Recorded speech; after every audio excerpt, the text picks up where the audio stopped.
I am ADHD, and when it comes out, it's better to just say it and get it over with, because if I don't, my brain hangs on it. So I have felt crowded on this stage all morning, and I just realized that Don wasn't here to fix everything.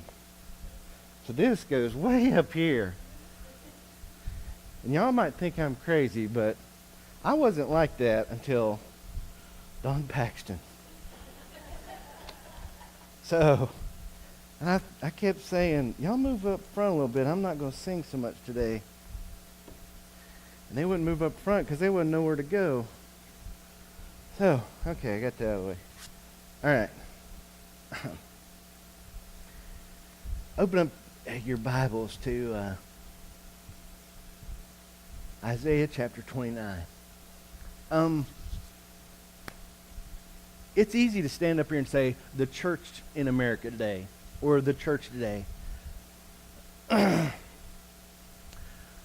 And I got to be honest with you, I don't want to preach this message.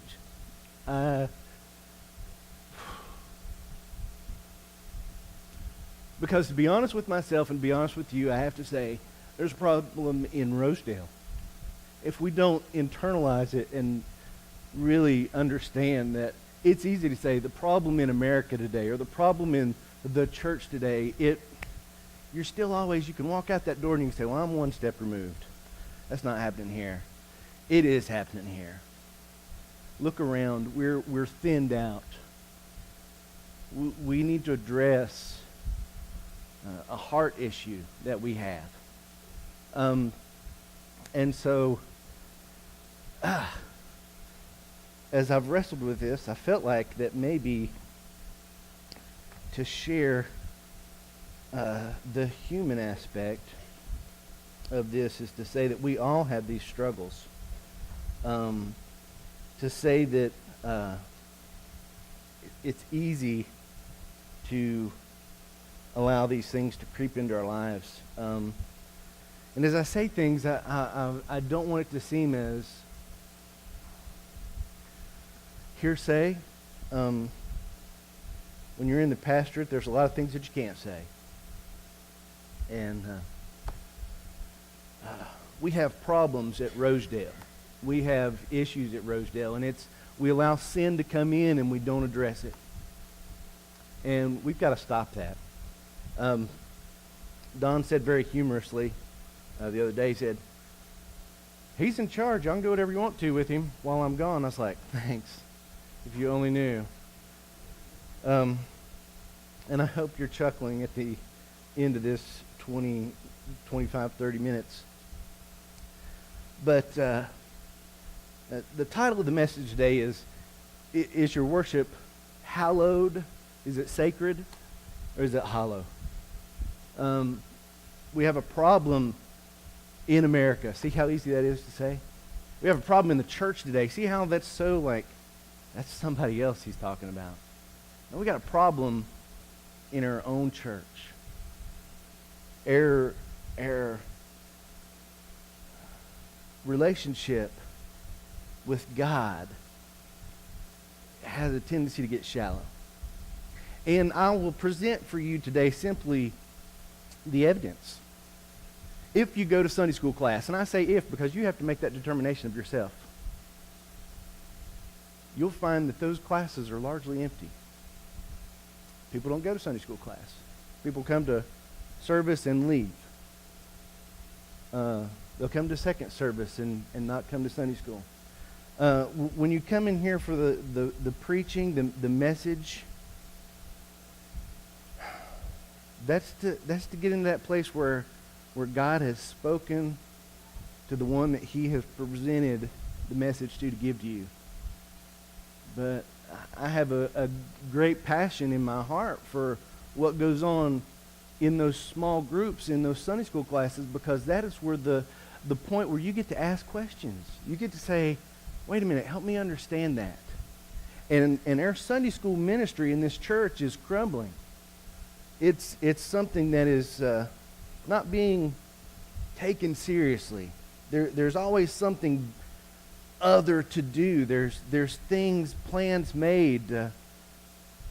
We miss it. We're missing the mark in our ministry. And I want to go ahead and say this to say that, I'm not trying to punch anybody out there and give you a black eye, because I want to share with you, last Sunday we got a text during church service. We were sitting there, and it was a message from our oldest daughter. She's 30. She turned 30? She's 29, turns 30. She lives down in Georgia. And they have it's a friend of the family that has a brain tumor. He serves in the military, and he's overseas, and he's being rushed home, and there's going to be surgery done, and there's a lot of concern about what's going to go on. It's one of those surgeries where they have to do it with you awake. And they start trying to cut and remove some tumor, and then they talk to you and say, wiggle your fingers, wiggle your toes, can you say your alphabet, stuff like that. And it's very delicate. And she requests prayer. And God planted this seed in my heart to say, that's your daughter. You need to get in her face and say something. That's hard to get in her face when she's 600-700 miles away, right? Enter FaceTime. She calls her mama every morning. And we watch the grandson. He's 18 months old, and he's running around, and he's like climbing furniture and doing these truss dives out into just nowhere. And, and you're like, oh. And it was Wednesday night. Miss Kim, actually, yeah, it was Wednesday morning because we presented the gospel Tuesday, right? Yeah. And so I was outside and I was working, and the window was up, and I could hear Laura on the phone, and she was talking about this situation. And I went in the house, and I said, I'm sorry, I got to take the phone away from you. And I said, there were 6 kids saved at VBS this week. And she had posted, if some of you know Jessica and follow her, she had posted a picture of Harrison running on the sidewalk in the rain. And she said, oh, he's inherited my hippie genes. And I'm like, you weren't even born when hippies were around, so you don't even know what you're talking about. But I said, it makes me cry to watch that video, because I've watched kids run these aisles and dance to the glory of God, to the music all week. You were absolutely crazy, Becky, FYI. I told her, she goes, I'm going to wear this helmet, and I'm going to look like a space. And I'm like, you're going to look like an idiot, because you're going to have neck pain from dancing around with this helmet on. First song, she's like, you're right, that about killed my neck. I said, you'd be better with like a pop bottle or something on than something.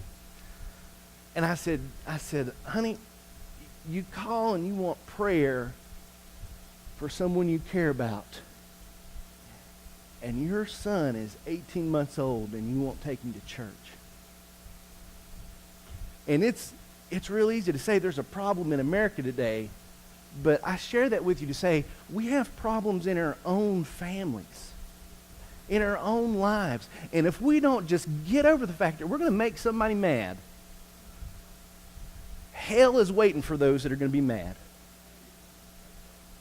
And I'd rather make you mad today and say, get off of your hind ends and share Jesus Christ. Ask somebody why they're not coming to church. Because I can pull up a list in our office of people that have quit coming. People that were raised in church, okay? People, I know people that their parents were in ministry that are not in church today. And whatever was said probably by me or Pastor Don or someone that they took offense to probably is still something they're not dealing with, and that's why they left church. Now just, if it hurts, get a Band-Aid. Because the truth is, those children, because I know these families, I could start listing them off, their children are not being raised in church. And if in my own life I've raised a daughter that I brought to church and she doesn't go, then what are my hopes for my grandson? And it was real easy in that moment, with all the pain and all the anguish, to say, Do you know who will tell your child about Jesus Christ? Because if you don't do it, you need to take him to church. If you have enough concern to request prayer, if you believe in God Almighty that created everything here, and you want prayer for this dear friend that's going to have brain surgery, I want you to know I'm praying for you, and I'm praying that my grandson will know Jesus. We need to get past these things. And so I share that with you to say that this isn't some swipe at you. It's a concern we all need to address and face. The passage of Scripture, Isaiah 29, if you'd turn or follow with us. Isaiah 29, verse 9.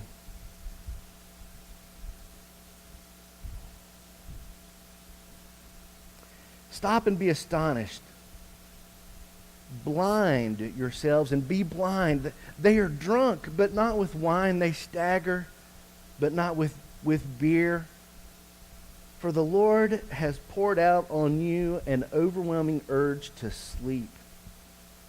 He has shut your eyes, the prophets, and covered your heads, the seers. For you, the entire vision will be like the words of a sealed document. If it is given to one who can read it, and he is asked to read it, he'll say, well, I can't read it because it's sealed. And if the document is given to one who cannot read it, and he is asked to read it, he'll say, well, I can't read.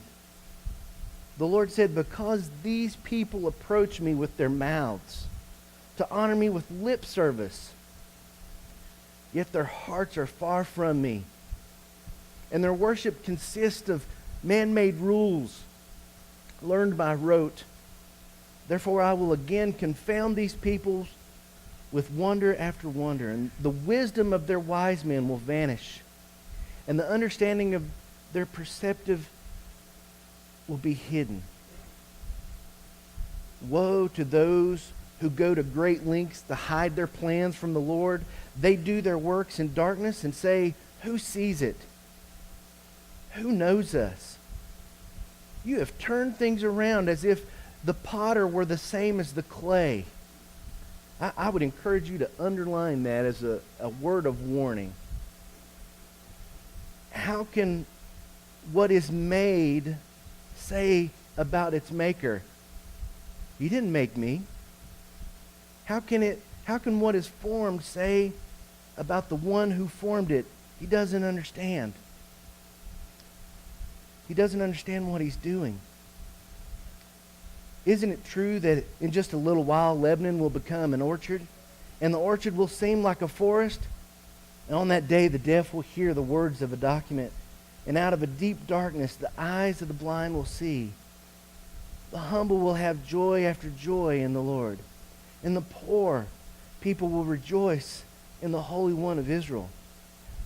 When it's Vacation Bible School, and we had some great numbers, and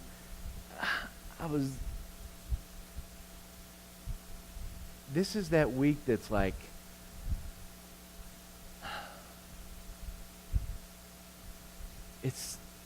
I know it's coming every year that Don's going to be gone, and we got camps and VBS, and they all smash up together, and it was just a lot going on this week. And like I said, I was concerned about, the Lord just was, this is what I want you to share. And so, as I studied, I realized that if I don't speak out even to my own family, if I don't speak out to the ones I call my family, how can I continue in what God's called me to? I don't want to be like Jonah and have the message and run away from it. The message, examine your life. Is your worship hallowed? Is it sacred? Are you here for the reason that needs to be, or is it hollow? Are you just going through the motions? Because here's what I want us to see. It's easy for us to be this wandering wanderer, that we're just pulled in any direction. Verse 9, he says, stop and be astonished. But it says, blind yourselves and be blind. We follow the masses and we follow the hype.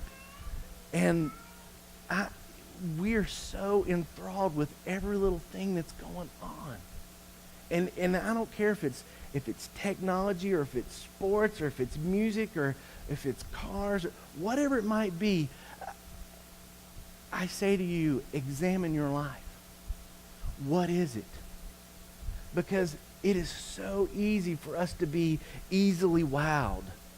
We're looking for the next greatest and latest thing, and to be accepted, we feel like we got to be on the top. Somebody drove by my house yesterday, and they blowed the horn. Beep, beep.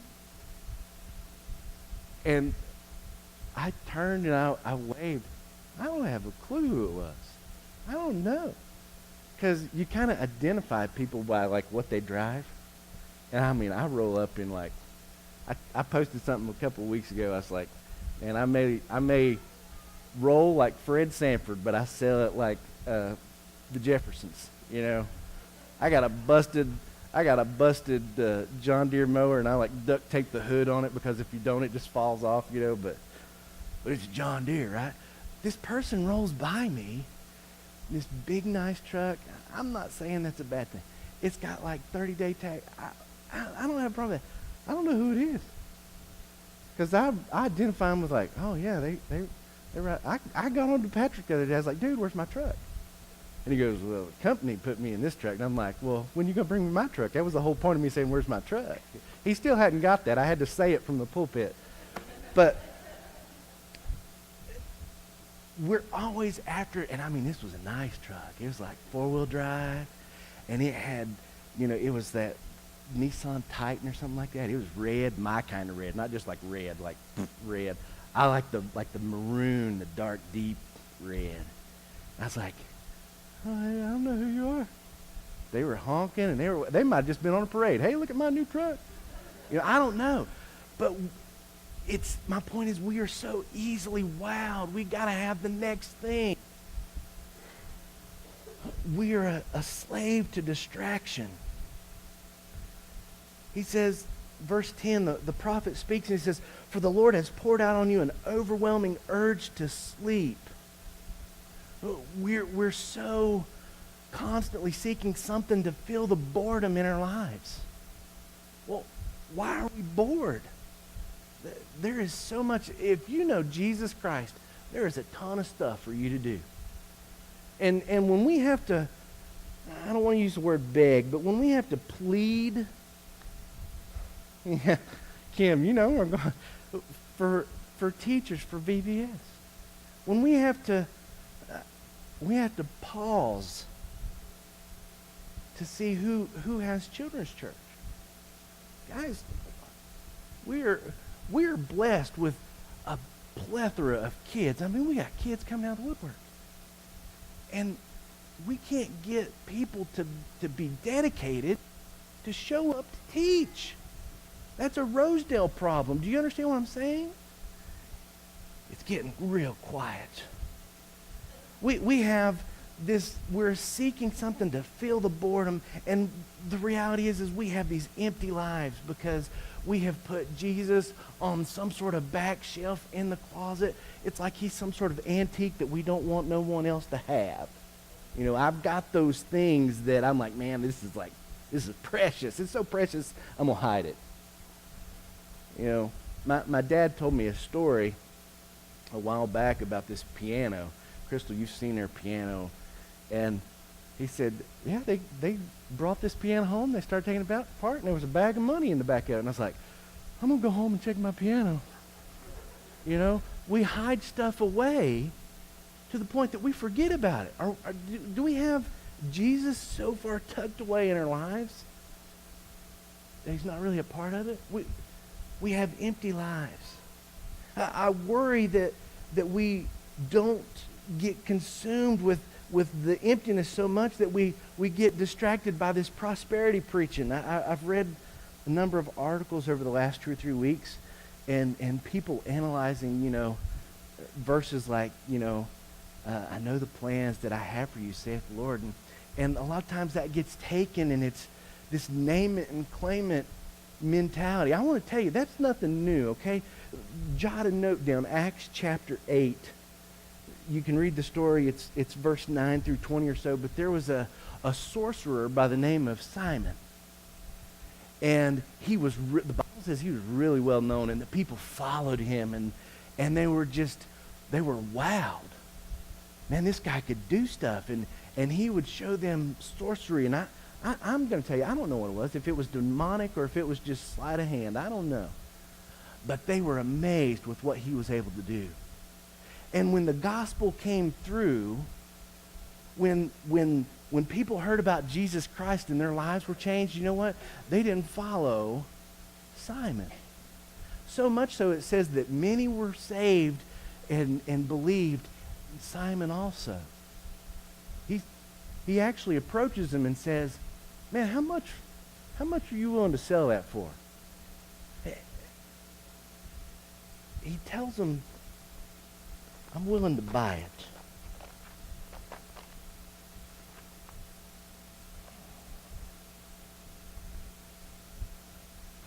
This is the kind of thing that happens in our life.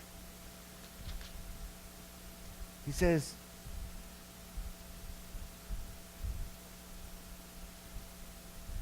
verse 20, Peter told him, may your silver be destroyed with you, because you thought the gift of God could be obtained by money.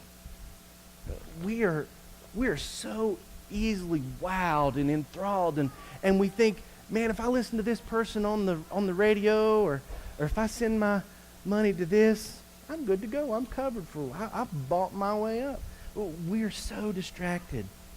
We're so caught up with this prosperity kind of mentality, and the truth is if you're where you're at, God put you there. He has a purpose for your life right where you're at.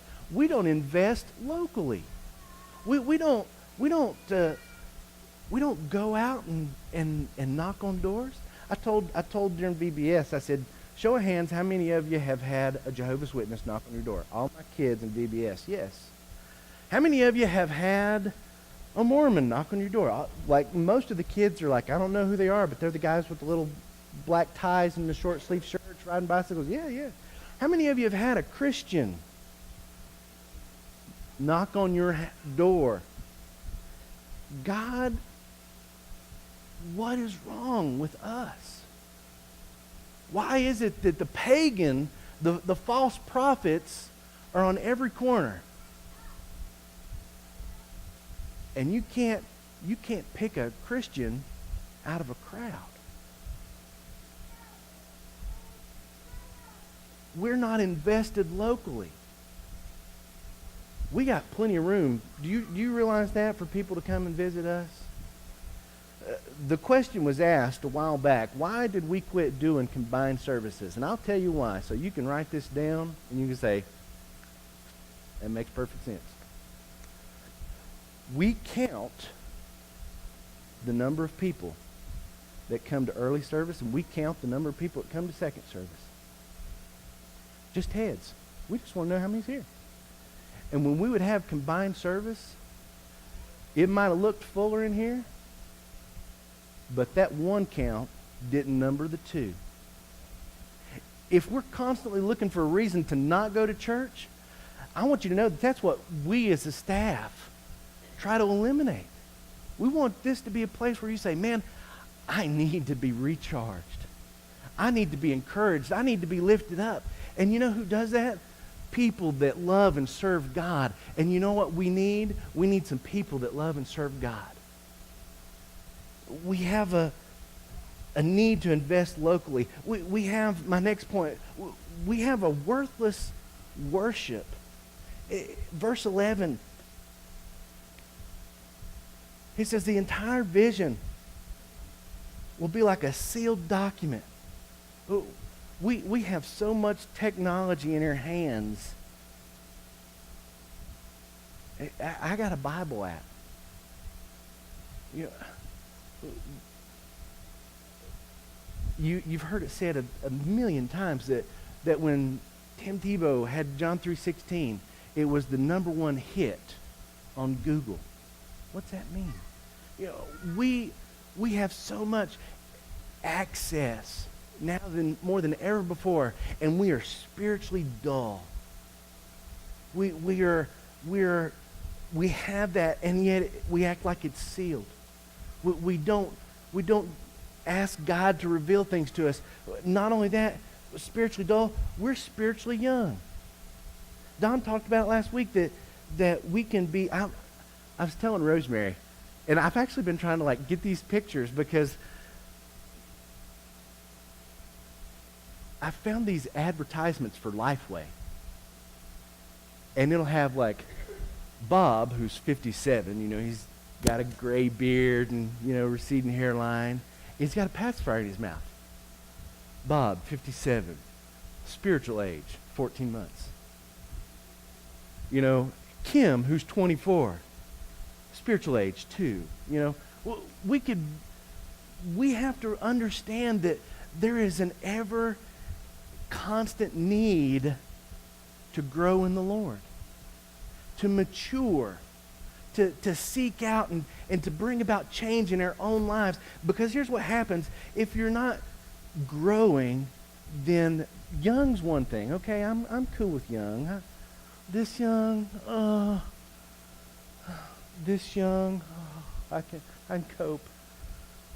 Yeah, we give snacks out during VBS, and my kids were so happy. I've never seen them sit so still. I was like, you need something else to put in that mouth there? Here you go. I was like, chocolate? You're going home later. Here, I tell them, I was like, I am all about the bribe. And I bring Starburst and Dum Dums, and I have Milky Ways, and I have all sorts of sugar. And I'm like, you eat this, it'll take about 30 minutes to kick in. I'll see you tomorrow night, And they'll sit there and they're like, oh. It's okay to be young. But you need to examine your life. Because young only lasts for so long. Then it becomes immature. If you're not growing, what's the result?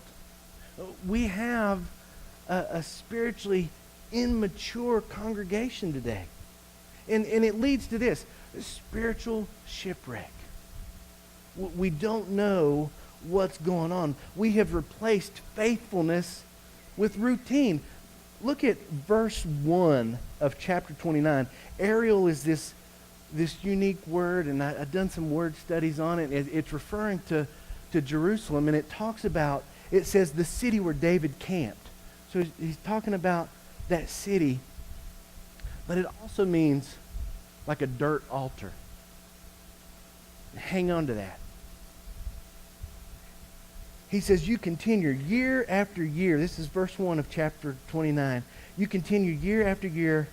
Let the festivals recur. You're going through the motions. If it just becomes a day on the calendar, what does that day mean to you? Someone asked me about birthdays, and I was like, I'm not real big on celebrating birthdays because it just reminds me I'm getting older, If Sunday is just a date on the calendar and you're like, what are we going to do Sunday? I don't know. Got any ideas?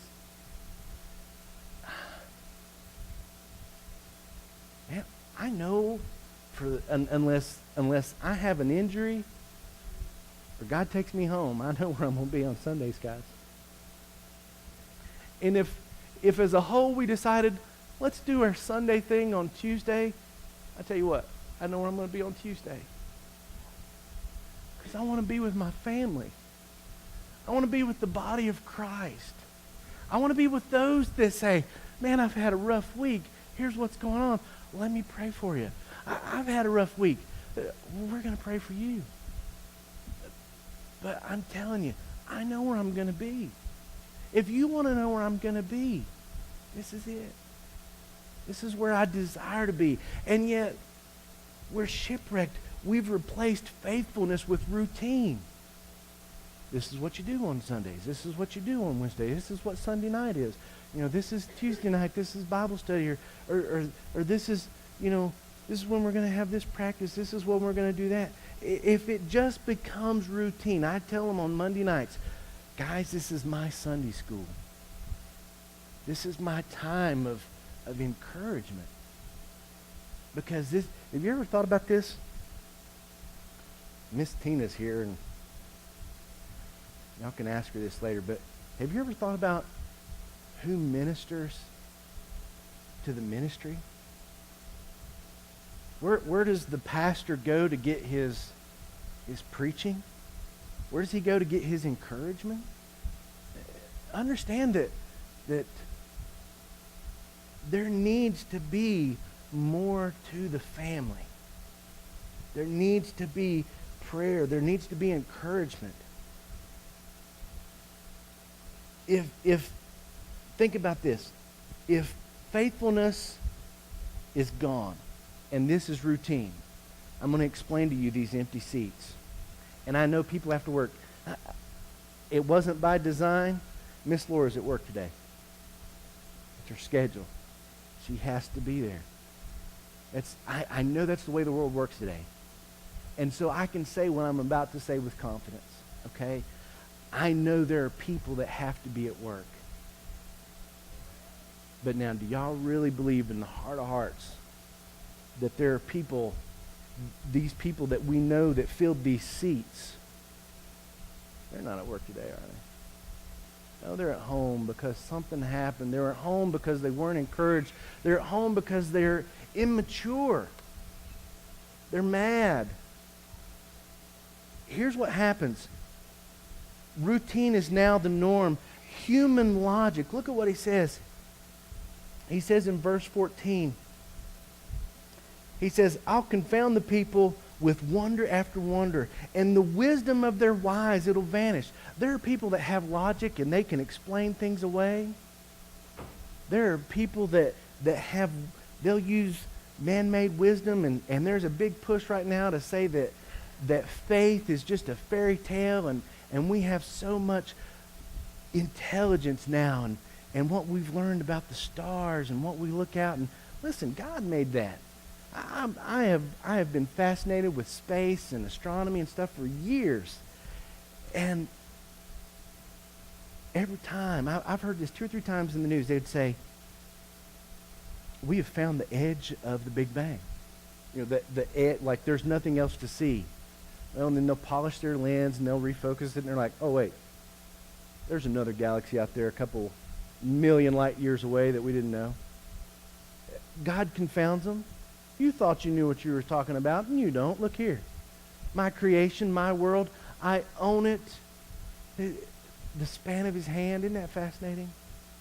And yet, he knows our heart. Here's how human logic works.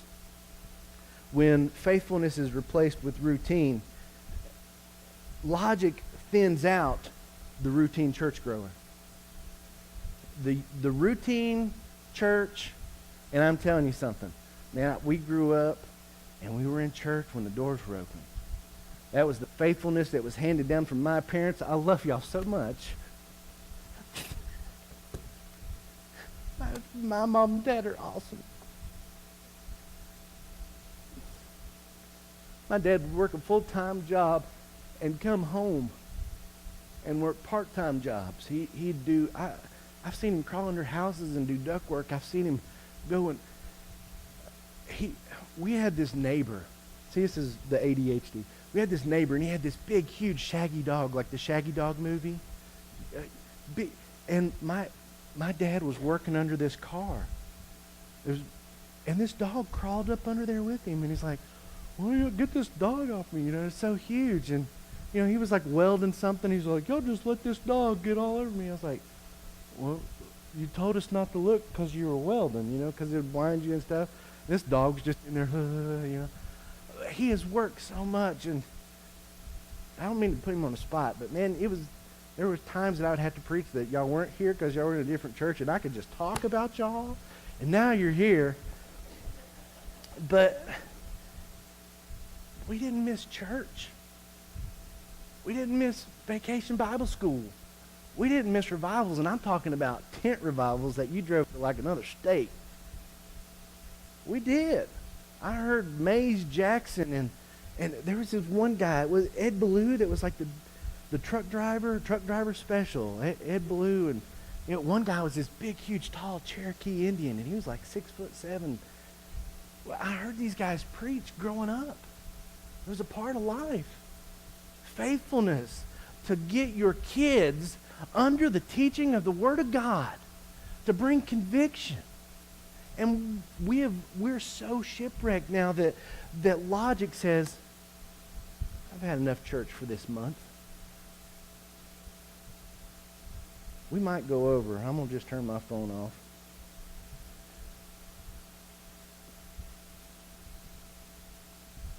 We need to be brokenhearted. Because I can share other stories of my niece and nephew that one's already gone through a divorce, and tried to bring them to church as best I could. And they have no thought or concern about a relationship with God. My heart breaks for them. Because without Christ, I know what their eternity is.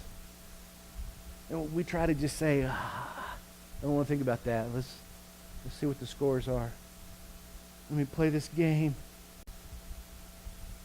Logic thins out the routine churchgoer because there's hollow worship. God is going to confound that logic. Just like my own daughter that I tell you, she doesn't go to church and she's not taking her son to church. But when sickness strikes, she's ready to turn to the Lord. And I thought, I am hunting bear. You need to be in church. We need to tell our loved ones. We need to tell our neighbors. Jesus saves. We have wasted works. Woe to those who go to great lengths to hide their plans from the Lord. Why do people think that just because I don't know where you're at, that you're hiding it from God? Just because Pastor Don doesn't know where you're at, that it's, man, they'll never know. I don't need to know. God knows. Are you faithful to Him? That's the answer I have to answer. God, am I being faithful to you? We have wasted works. Are we hiding from God really? And not only that, it's not that you're hurting me. Avoiding church, avoiding your family, avoiding a relationship that is encouraged by this nurturing, it hurts you. My daughter is 600-700 miles away in Georgia, and she spent every bit of that wrestling that wild, rambunctious boy all by herself. To go to the doctor and not have anybody that could go with her. To just be an encouragement for her. All of that has been on her own. And I was like, honey, if you had a good church down there, they would love on you. And they would be praying for you, and you wouldn't have to call 600 or 700 miles away to ask your mom and dad to pray for you. Because I want to tell you something, we always pray for you. And I could show you the text. She said, have the church pray for Mike. He has a brain tumor. Oh, it broke my heart. Because she don't have a church family like I got to lean on. Avoiding church, it hurts you. And to think of this mentality, who thinks that they can hide their works in darkness? Who sees us, who knows us? You have turned things around. And this is what the prophet tells the people. He says, as if the potter were the same as the clay. Why is it that we think we can form God to fit our plans? Oh, listen. Here's what I would say today. If you think that you have a God that you can form to fit your plans, you don't know my God. Because my God made you. If you have formed your God and you have placed it up on the mantle and you have made it and you have fashioned it and now you're going to bow down and worship it, that's stupidity. That's ignorance. You don't know the Creator. How is it that the clay could speak to the Maker and say, you didn't make me? God, we any one of us, it could be a virus, it could be a blood clot. I've seen stroke. Our family has experienced it. It can be just one breath away and everything change in your life. Why do we think we can control and manage God? And yet that's the way we live. We need to have a desire for that relationship, to know the true Creator. And finally, we need to have a want to be well, to be spiritually well, to have that wellness in our life, that we're in that right relationship. Look at what he says. There's a day coming. He says, isn't it true, verse 17, isn't it true that in just a little while Lebanon will become an orchard? I want you to know something. There's a day coming when there's going to be a crack. There's going to be a trumpet blast. And those that know Him are going to be gone. And yet we have so... We put that back. That's a little useful fact that we've got. I got that folded up in my wallet. Think about the people that you know that will split hell wide open. And think about this. I want to scare this. I want to sear this into your brain. Will they be screaming your name because you didn't tell them about Jesus Christ? Why didn't you tell me? Why didn't you tell me? There's a day coming. And we can sit here and we can feel all good inside because we can say, I know Jesus. I'm going to be in that time.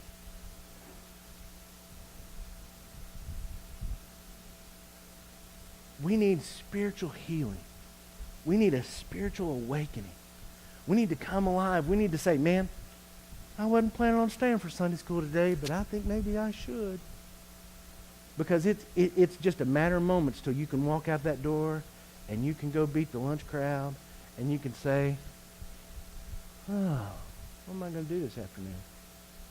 I know what I'm going to do this afternoon. We got this great group, the Carpenters, coming, and they're going to perform. It's going to be like looking at a living picture of the Bible. Now, one of the many, many fond memories that I have of this church, Don brought in a guy, and this whole stage was set up, and it had the Lord's Supper on it, and it had like all the Jewish elements. And some of y'all that have been here for a few years, y'all remember that? And we got to come up and take part of that, and it was like 2 hours long, and I was like, who cares, man? This is great. It's real easy to miss stuff like that if you don't come.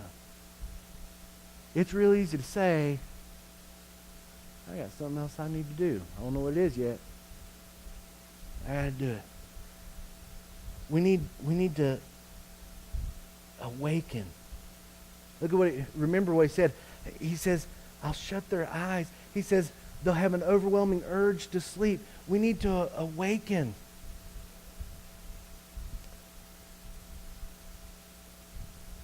He says, on that day the deaf will hear.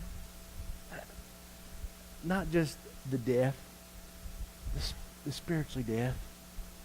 And we need to tell people about Christ. They need to see God in their lives and know that it's genuine. On that day, the blind will see.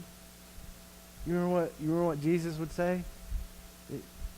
They can't see. They don't understand. But I will reveal it to you. The disciples would say, Lord, what do these mean? What do these sayings, these parables mean? Rosedale, let's ask God to speak to us, to open our eyes, to open our ears. The humble will have joy in the Lord. The poor will rejoice in the Holy One of Israel, in Jesus Christ. No longer chasing the temporal happiness, but experience true joy in worship. If you'd bow your heads and close your eyes, and I've gone over and there's bells ringing, and I am not concerned about that right now.